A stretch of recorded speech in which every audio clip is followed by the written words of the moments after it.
Okay, it's a bit after 9:03 here, so we're going to go ahead and get started.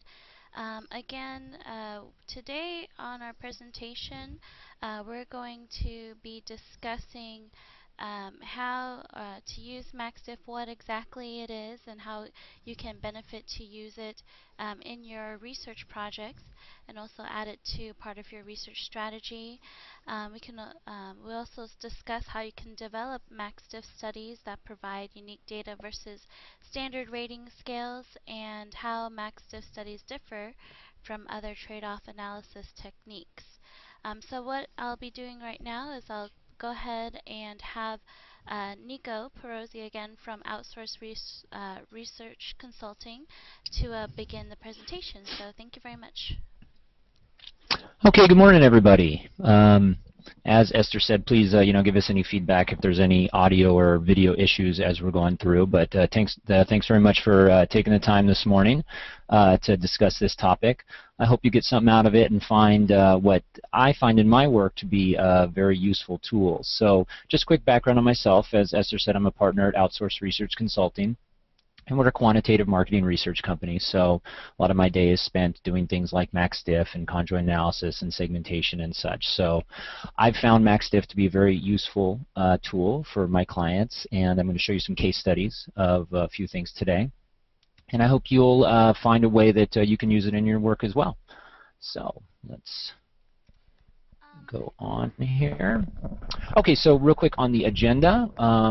What I'm going to talk about, what is MaxDiff, okay, why we use it, as Esther mentioned, discuss how it relates to rating scales and how it can solve some of the problems that we face with rating scales. Hi Nico, I'm sorry to interrupt you right now, but yeah. I'm unable to see your screen on my end, so I was wondering, maybe it's just me. So can you unshare and then reshare your screen? Maybe that would help. Sure. Okay. How's that? Yes, there you go. That works. Thank you so much. Okay, great. Thanks, Esther. Always the little technology quirks we got to deal with here. So the agenda, as I mentioned, what is MaxDiff, why we use it, talk about its relationship to rating scales, I'll briefly talk about how it's different than conjoint, another trade-off technique, and then give you some case studies. So let's go ahead and move on. And so MaxDiff is something that we use to understand preference and importance scores for a number of items. So these items can be anything from brand preferences. So this could be literally you list out a number of brands and you want to find out which of the brands is most preferred by people. You might have brand images or advertising images, really any kind of images that you can list out and try and obtain a preference rating from people. Product or service features as you're developing products and you have sort of a laundry list of features that might be included in the product. MaxDiff can often be used as a first level sorting of what are the most important things to consider including. Messages, I'll give a specific case study example of messaging today related to advertising claims, benefits, or this whole genre of looking at what people are getting out of your product, your service, how are we going to message to them, and there's a lot of ways to say that, and so how can we prioritize or see which messages resonate most with people or which they find most relevant or important. And MaxDiff scaling is also known as best-worst scaling. So moving on. So you all have seen grids, rating scales like this galore. They still exist, somewhat unfortunately, in a lot of surveys that are out there these days. And these are based on some kind of scale. Say this was an importance scale, and we're trying to determine how important people think these different aspects of a product might be, ease of use and performance and price and whatnot. And fine, we can do a 5-point rating scale on these and have people do that, but we know the biases that are present there, and we know the interpretation difficulties that come out when we take mean values at the end and we're trying to interpret the difference between a 4.2 and a 4.4. So sure, if we have a large enough sample size, we can show statistical difference between these, but what's the practical difference, and how comfortable are we really making, product decisions or, serious business decisions based on some data that comes back to us like this. So let's talk a little bit about how MaxDiff is designed. We just, say, okay, when you have rating scales before, we would take a number of items and we would put them in a grid, perhaps. Or if you had a limited number of items, you might consider having people rank them or use a constant sum exercise. So these are some of the tools that are commonly used. And MaxDiff is not a new tool, but maybe a newly popular tool for doing taking this number of items and trying to analyze preference or importance regarding them. So let's look at how we do that. We've got really a laundry list of items, and number of items that you can have. Really, if you have probably less than 5 or fewer items, you really might not need to be doing a MaxDiff. You might be able to get a good differentiation on a constant sum or rating scale. And it might not be worth sending people through the exercise. But let's imagine we have 10. You could have up to 30 items I've seen done. What we do with these items is we put them into an experimental design or randomization, because what we're creating here, and I'll show you this in a minute, is we're creating what I'll call cards. And cards is the term previously used when we would show people paper cards as they were sitting in front of us doing a survey. But these are, in essence, subsets of the items that are shown to people in a design that tries to minimize any bias in the order, in the relationship between the items that they're shown, so that we can capture as broad an input and data as possible on all our items, while not burdening the respondent with any more cards, any more length of exercise than they need to do. So here's what a card looks like when you run it through MaxDiff. So in essence, down here we say, please consider how important different features are when selecting a blank, whatever it may be, to purchase. And in this case, I'm showing 4 features at a time. I'm asking which is most important and which is least important. So right away we notice how different this is than lining up a bunch of items and having them ranked or constant sum exercise or rated. So respondents see a number of screens like this, and remember, by using a design, we're trying to take all those items and show them matched with each other an equal number of times as possible and in the different orders, etc., etc. The exercise becomes pretty simple for a respondent here. We're simply asking them to choose which of these is most important or most preferred, depending on whatever your language is, which resonates most with you. Just think it's the most option, and then we have the least option. So we don't have scale bias here. I mean, it's a sort of an on-off, right? There's a most and a least. We don't have different interpretations across languages, cultures, education levels. Really, this is a pretty universally applicable design and very easy for people to do. So is there a downside to doing MaxDiff? Yeah, if there's a downside, it's time. Definitely takes more time. You take your 10 items and you have to show a number of screens to do MaxDiff properly. And if you were to just have people do rating scales on those, they'd have one screen, they'd be done in 30 seconds or something. But I guess the question is, how important is the decision that you're trying to make, or what kind of differentiation you're trying to have with your data, and is it worth it to take the time to do the MaxDiff exercise? I'd argue in most cases, yes. So why are we asking these questions if the data that's going to come out is not going to be very useful to us or discriminating? And really, research has shown that MaxDiff scores demonstrate better discrimination among items and also between different respondents on the items. So let's take a quick aside here and go back to Stats 101. I won't burden you with much stats today, but just a real review of the types of data. So remember, we have 4 types of data: nominal, ordinal, interval, and ratio. And nominal data is our simplest level. It's categories, something like gender, political affiliation. Choose one of these. You can only be one. Ordinal is rankings, could be college football rankings for the season here, could be survey rankings, and technically Likert scales fall here. So with rankings, we know that number 1 is higher than number 2 in a ranking, and number 2 is higher than number 3, but we really don't, we can't presume that the distances between those ranking numbers are equal. So 1 is more than 2, 2 is more than 3, but are they the same amount of more? No, we can't say that. When we get up to interval data, we've got something like temperature Fahrenheit, and Likert scales are often treated as if they were interval. And with interval data, we're saying that the spacing between our numbers is the same. So with temperature, 51 degrees is to 50 degrees as 50 degrees is to 49 degrees. That spacing between them is considered equal.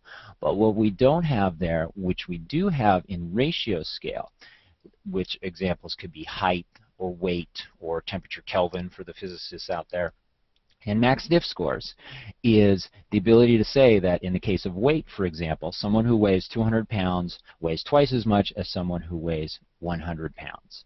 Okay? We don't have that even at the interval level, where we get if you choose to take mean values of Likert scale ratings, and again you have something that's rated a 5 and something that's rated a 2.5. No, we really can't say that the 5 is twice as important as the 2.5. It just doesn't work that way. But with max diff scores, as you'll see, we can say that. Okay, so here's that interpretation. Very easy to interpret.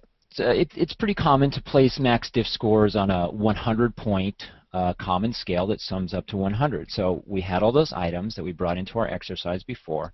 We had people go through the exercise of looking at the cards a few items at a time, giving us their feedback as to their most and least important. And as we analyze the data, what we get is a rating, a number associated with each of the features. So remember, we had price and ease of use and quality and performance and whatnot. And these numbers that we see now are on this ratio scale. So when we see a 10, we can say that it has twice as much value as something that's rated a 5. It's twice as important. It's twice as preferred. And that just gives us a lot more confidence in our ability to say something relevant about the differences between items. And I'll show you some case examples as we go on about how you can look and interpret that data and how it gets more challenging in different cases, and but how in most cases I'd say in all cases, you're really getting data that you're better able to interpret than your standard rating scale data. So why not use conjoint? So max diff is like conjoint in that it forces trade-offs, right? So we say, well, you've got to choose one of these and tell us which is your most important. You've got to choose another one and tell us which is your least important. And that's similar to conjoint. When I'm talking about conjoint here, I'm really talking about choice-based conjoint or discrete choice modeling, where we're showing full product profiles to people and they're choosing, oh, do I like this one or do I like the other one or do I like this third one? Which is the one I want to choose? So conjoint's really only appropriate when you want to estimate how multiple attributes taken together are affecting overall preference. So remember, max diff, you can think of it as that it's a single attribute or a single variable. We talked about brand as one of the examples that could be used. And we have 10 brands that we want people to discriminate between and tell us which one they prefer the most. Well, brand is our single attribute or our single variable, and we have a lot of items in it, a lot of levels, we might use that word. Or we might have product features, as we showed before, and we just want to know which of these product features is most preferred or least preferred, or most important or least important. Conjoint, what we're doing instead is we're looking at multiple attributes. So we not only have brand, but we also have another product. So we might have brand, let's do consumer, we might have Coke, Pepsi, and Sprite as our brand. And then we might have some kind of product attribute like the color of the can, red, blue, or green, or whatnot. And the volume of the can, 8 ounces, 12 ounces, 16 ounces. And the price of that. It's very common in a choice-based conjoint exercise that we're looking really at that price-feature mix that we're trying to configure. And so you can see that there are these different attributes that have different levels, but we're doing it all at once. We're looking at kind of the interplay, the interaction between brand and a certain product feature and another product feature and the price. Max diff is really a lot simpler than that. It's taking one of those variables, one of those attributes, has a number of items within it, and we're just trying to discriminate between that. I've seen people use max diff as a lead-in to choice-based conjoint. wherein they had a large number of attributes that they were looking to explore in a conjoint exercise, but because of that large number, they wanted to pare them down to the ones that were most important to people.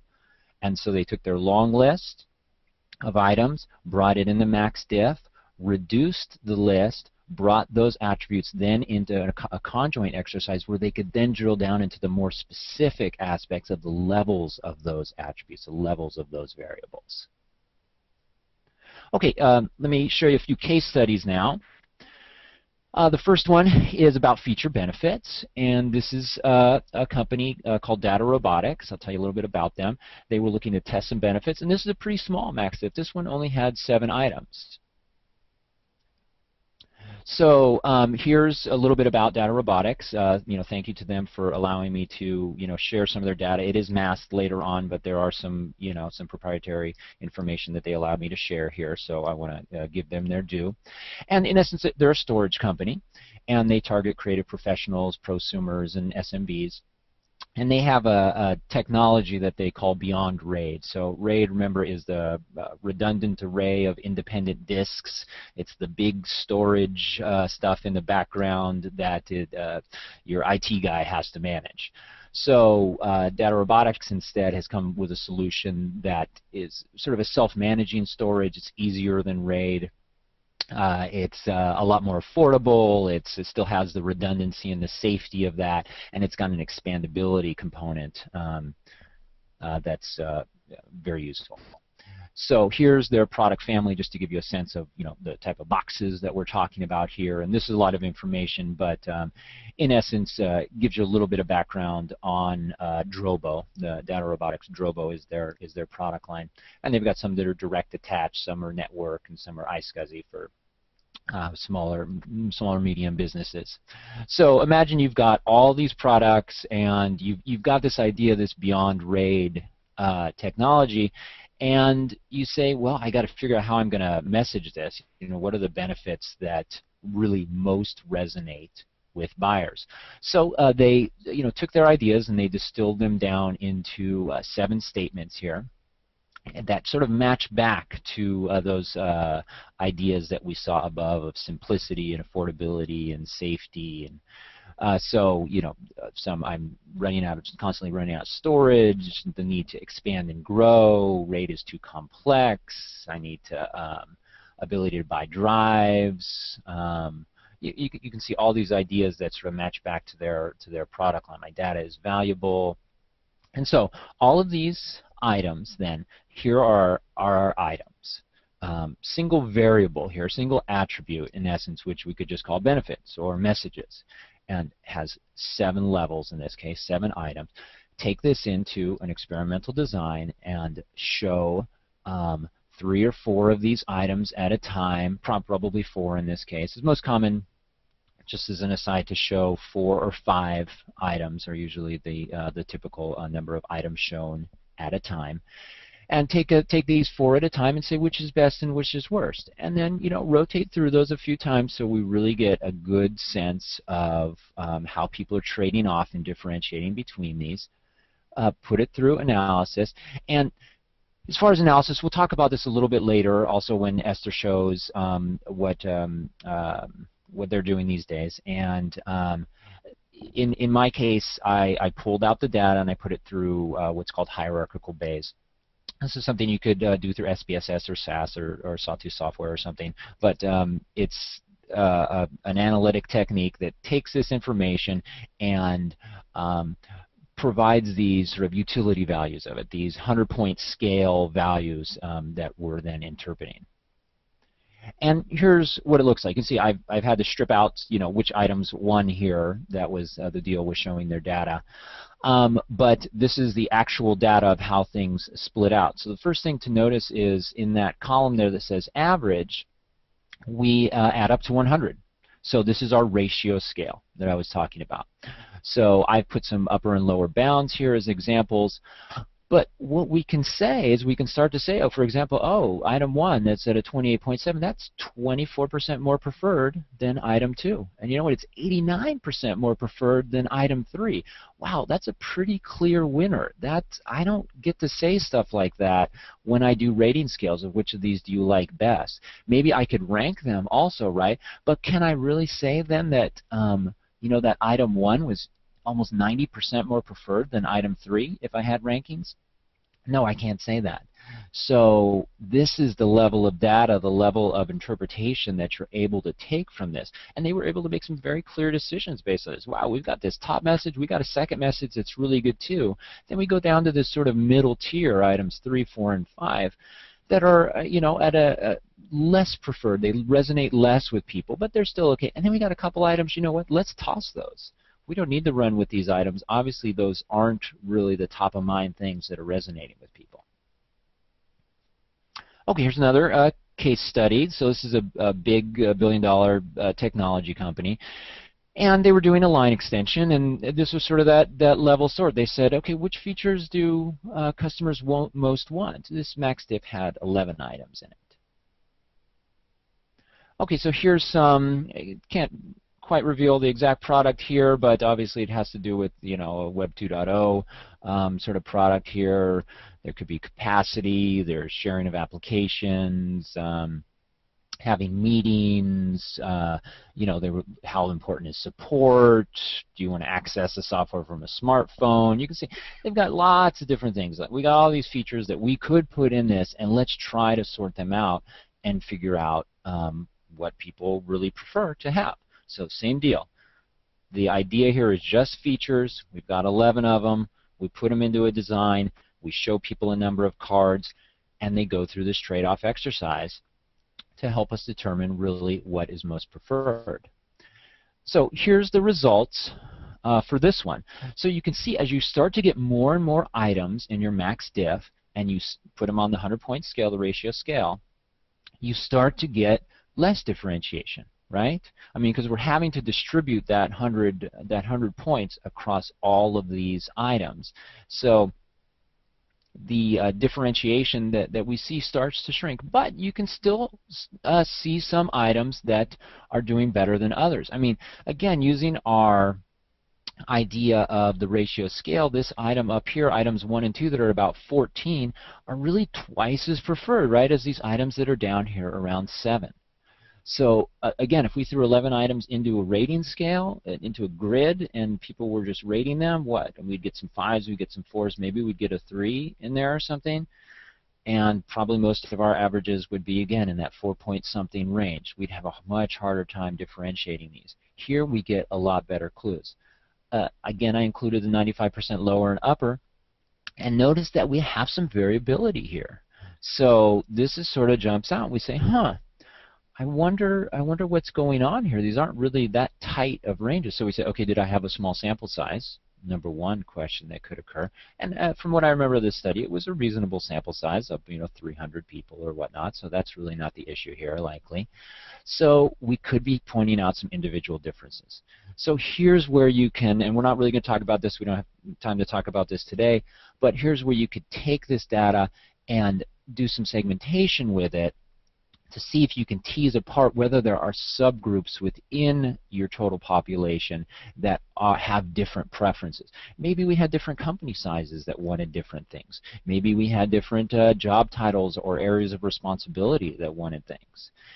Ultimately, also, you could carry this data forward into a quantitative segmentation model, a cluster analysis or a latent class analysis or whatnot, and you can go down to that level of detail to differentiate and discriminate any subgroups here. Here's the last one. This is kind of a fun example. This is 9.5-year-old boy-girl twins and their parents who are naming their new dog. And I use this as an example of showing MaxDiff to the extreme with 27 items in this case. So this gives me an opportunity to talk to you about the number of screens that you might show. So there's this formula, this rule you see down there that says 3 times capital K divided by lowercase k, all the way up to 5 capital K divided by lowercase k. So that big K is the total number of items, and the small k is the number of items that are shown per set. So let's look through this real quick. So in our first case here, down at the bottom, I'm showing you doing 4 items at a time. So we see when we do that, we have to show quite a lot of screens. We take 3 times the 27 items divided by the 4, and the minimum number of screens we should really be showing here is 20 screens. So that's quite a lot. So right away I say, okay, well, we got to show 5 items at a time. So the line below that where we say 3 times 27 divided by 5, and we get to 16 screens. Still a lot of screens. In this case, it was a captive audience, and they couldn't complain or not take the survey. So think about your audience in that way. Think about how interesting the topic or how important this is to people, and also potentially try to whittle down that number of items from 27 in this case to something more manageable. Because you see that you do need a fair number of screens to get the full realm of data that we can. That's the idea here. So here's the breakdown here, and you can see again with this large number of items, it's getting harder to differentiate. So all the way with things at 8.7 at the top, down to something that has a 0 at the bottom. But there's a lot of fine gradations in between. Still, I'd argue, wow, much better than if I put these into a rating scale. I mean, maybe I'd use a 10-point scale, but would people really use every point on the 10-point scale to differentiate these items? Unlikely. You can look here at the upper and lower bounds again, and here it's a small sample size, which is a sample size of 4 in this case, gave a very large variability. Now, sample size with MaxDiff, depending on what kind of modeling you're doing, if you're doing an individual level modeling, like pulling out the data and using hierarchical Bayes or whatnot, you can use very small sample sizes, and you can look at really individual level models about what people's preferences or importances are. And you can potentially still glean some information from that. But all our rules about sample size and projectability still apply. So how big is your population that you're trying to project out to, and don't leave yourself with such a small sample size that you don't have confidence in going out to that size of population. Still, I mean, I have seen people use this as sort of an initial technique with a very small number of people who sit down and go through this, and then maybe it's followed up with a qualitative interview to understand more about how their choices were falling out. But in a way, it can guide people through this trade-off exercise. Like I said, in the old days when you sat at a table and you had them do a card sort or whatnot, MaxDiff can serve as that sort of individual level sorting or trade-off exercise that people can go through. So how do you follow up? So say we had these 27 items and we ran them through and we said, gosh, there's still a lot to go on here. Well, I mean, you can take your top finishers and you could run another MaxDiff. That's one option. If you get down to a reasonable number, you could go to a final choice question. Take that, the top winners from the MaxDiff, and then say, okay, now we really want you to choose your one and final. You could take a follow up with a ranking question.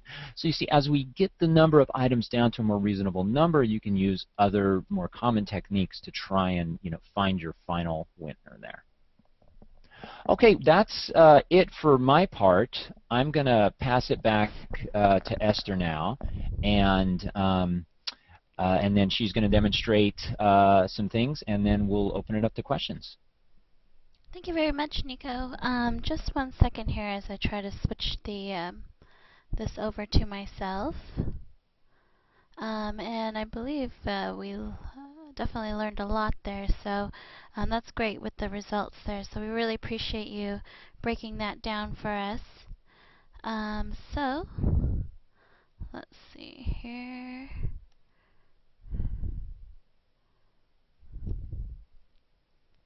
Okay, so you should be able to see my screen here. So before we get started, with how you can set up your own, MaxDiff tool or project using everything that Nico's shown you, and plus our tool. I just want to give you a little bit of background about us here at Survey Analytics. So again, we started back in 2002, and we're headquartered out of Seattle, Washington, and we are one of the fastest growing private companies in the United States.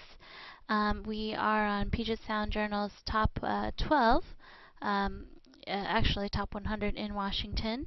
And besides Survey Analytics, we also have our Question Pros survey software, Idea Scale, which is our crowdsourcing software and micropoll, which is a mini poll that we have. So here's a little picture of myself, so you know who you're listening to. So on my section here, we're just going to show you, how to get started. Building a max diff analysis survey with Survey Analytics.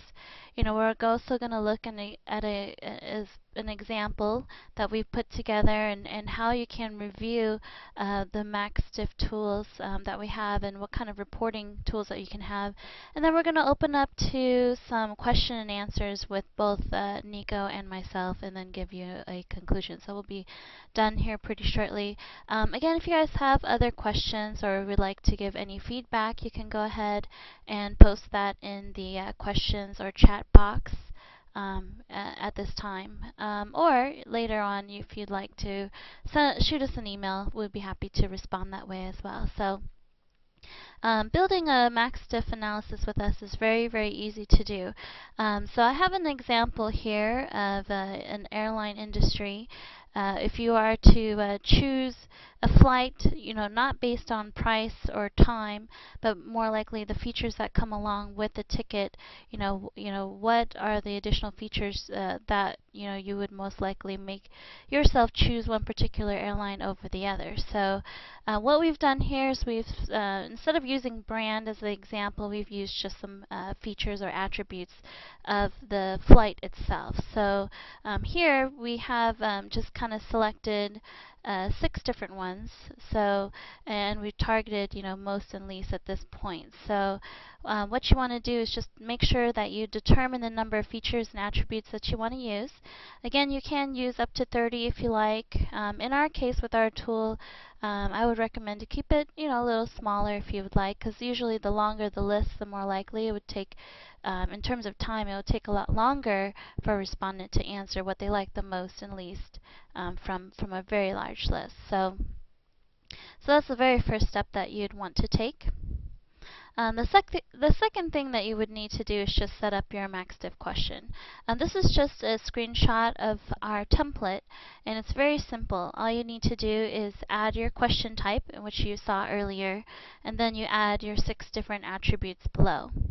And that's pretty much it. As long as you make sure that your question type is very,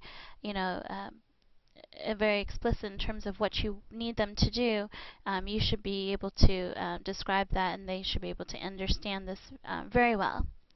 The second step is to review, change your settings, and set your max attributes. So and all you have to do is just click your settings, enable validation, so you make it a required response, and then you can also choose to randomize the max diff features or attributes that you're testing, and then below here you can set your attributes. So even though you have 6 different ones, you can show 3 at a time if you like.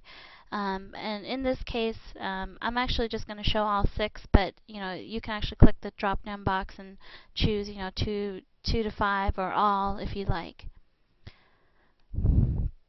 And the third one is to do a quick preview to make sure this looks correct. So again, this is just another screenshot of what this is going to look like to your respondents. So what they would do is they would choose most, 1 here, and then least on the other side. And it doesn't show here, but if you were to select them, there's a thumbs up and thumbs down that shows up, so they know which one is that they like and not like. And after you collect all your data, we have the second part, which is, or the third part here, which is to review your data. So in this case here, we break it down on top here, which is the share of preference. And then after that, below we do a preference analysis of least and most. It's a little bit different than how Nico showed it to you, but it has the same premise in which you would be able to see, what attributes do people least like, and then what do they most like. And then after that, you can review what the share of preference is. You can click on these and it'll open up a percentage, and then you can review, which one actually resonates the most with your respondents versus those that don't. So Also, if Nico, if you want to also, pipe in or say anything here about what you see, that would be great. Okay, yeah. So I think what you see at the bottom is what we sometimes call a counts analysis. And a common way to look at this data is to take the percentage of times that each item was selected best or most, and subtract out the percentage of time that each item was selected worst. So in this top example where we have no charges for checked baggage, we have a most of 27 minus a least of 5. So that leaves us with sort of this counts analysis of 22. And as you go and you do that throughout each of the items, you can see that you can get this overall sense of how each of these items preferred in terms of how people prefer them. And again, this commonly can be referred to as a counts analysis. And I think, Esther, on your next slide, you're going to show a little sort of the percentage breakdown of the shares of preference. Yes, that is correct here. So the fourth part of looking at your analysis is you can download the raw data in which you can see the counts analysis or the share of preference. Kind of got cut off there. So that is basically the same thing as what Nikos has said. So you take the most and you subtract it by the least percentage, and then you get this. And this is how, even though we present it in a percentage, you can see that it does overall add up to 100. Would you like to add anything here? Yeah, well, let me clarify. Is this the share preference analysis that's run through Logit to create these? Yes, it would be. Yeah. So let's differentiate between the counts analysis, which is really looking at those percentages and doing a simple subtraction, and then these shares of preference are run through a Logit model. Think of it as a regression model that takes all the information from all the different respondents and in an aggregate way gives sort of a final number to each of the items that we have here. So when we look at this, think of this as a more sophisticated roll-up of the preference or importance values that each of the items got from your respondents. Okay, great. Thank you so much here. Later when you get the slides from our presentation, you can go to a live survey and actually take one from us here. So we're not going to go live at this time, but we are going to move forward and just kind of show you some feature enhancements that we're planning to use on survey analytics that will make the MaxDiff tool even better. We are planning to be able to do multiple question MaxDiff analysis. Currently, right now, you won't be able to cycle through more than one MaxDiff question at this time, but we are working on with a bunch of statisticians, and our developers will be making a tool that can make that happen. So, with Nico's his side of the presentation, he did present, how and why you can do that, how you can use a large list, and the number of times that you can that you would need to present something. Those are things that we are plugging into our system to make sure that we can do. So right now you can only run through it once, but even though you run through it once, you can still get a lot of really good data versus using just a regular rating scale. And then the next thing we're going to be able to add is the share of utilities or chart export, which I actually believe we have right now, so that needs to be updated. So some frequently asked questions about our MaxDiff tool. Can I set up an experimental design where I have a long list of attributes that need to be shown a few at a time? Again, no, we can't do that, so we want to make sure that we're very clear with that, but we are planning to enhance this in the near future, so you'll be able to set the number of tasks or cycles through per respondent to allow you to look at very large lists in the beginning.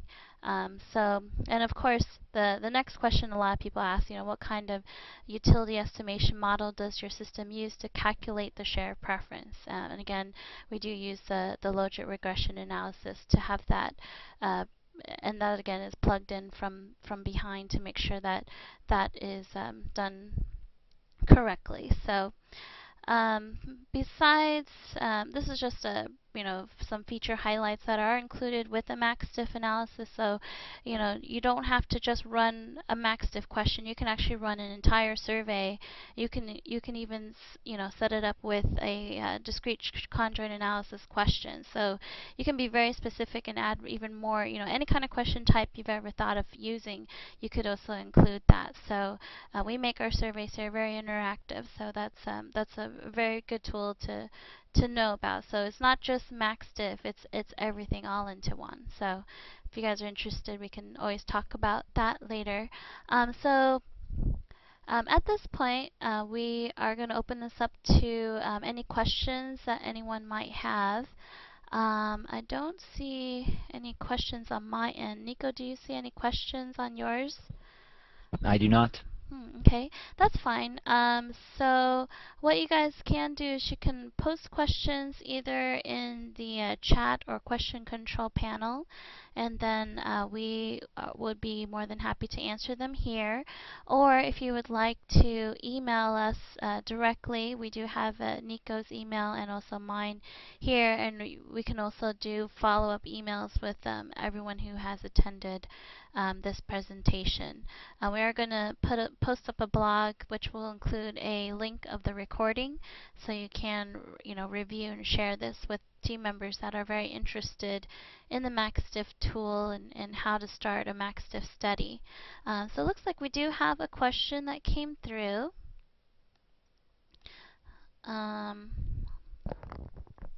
Let's see here. So Christine would like to know, I'm not clear, does Survey Analytics support MaxDiff currently or not? Yes, it does support it.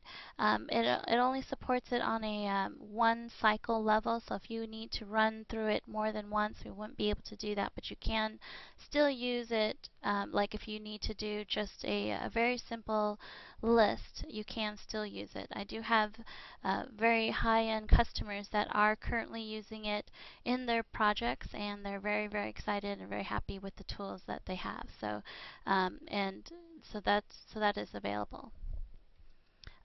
Does anyone else have any questions at this time?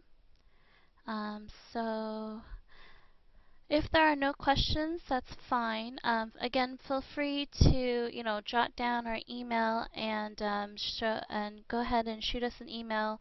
We'll also make sure to do a follow-up with everybody afterwards. It looks like I do have another question here from Georgia.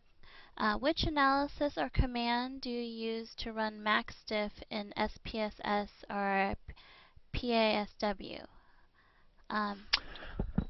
I guess I'll take that one.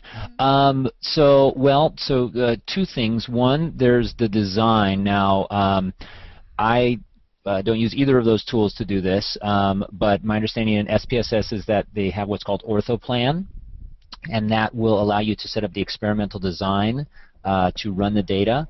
And then the back-end analysis, I mean, you have a couple choices. Again, aggregate logit modeling is what Survey Analytics is talking about using here. And again, I can't point you to a specific menu, but you would be looking for the logit modeling to pull your data into. Another commonly used analysis would be hierarchical Bayes, which in essence is a logit model as a foundation, but it's doing more individual level modeling and then sort of borrowing from the group to fill in any deficits in the data that may be found. And again, I'm sorry I can't point you to a specific menu in SPSS where you would do that, but again, you'd be looking for logit, or could be called multinomial logit. I know that some people are using probit modeling on an individual level basis to look at these things, and also hierarchical Bayes. Okay, great.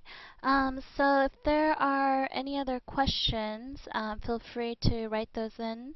We'll post these questions and our answers along with the recording link on the Question Pro and the Survey Analytics blog as well. I believe we'll also be posting it on Research Access as well. And if you guys are interested in that, Nico and I both are blog contributors to that too. So, and I was really enjoying your blogs on your Sawtooth Software Conference that you went to last week. So it was very good stuff that you can review on all of the different blogs. So it looks like there are no other questions, so we're going to go ahead and conclude our presentation today.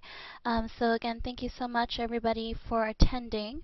Nico, I'm going to go ahead and pass this over to you so you can give a conclusion. So, and then we can end it. Okay, great. Well, again, thanks everybody for taking the time to do this. I hope you've seen that MaxDiff can serve as an alternative to some of the standard rating scale approaches that we've been using for years and years. It's really about two things. It's about on the respondent end, forcing them to have a little more skin in the game, right? When we ask people how important things are, they can always say that everything is important, that they want it all.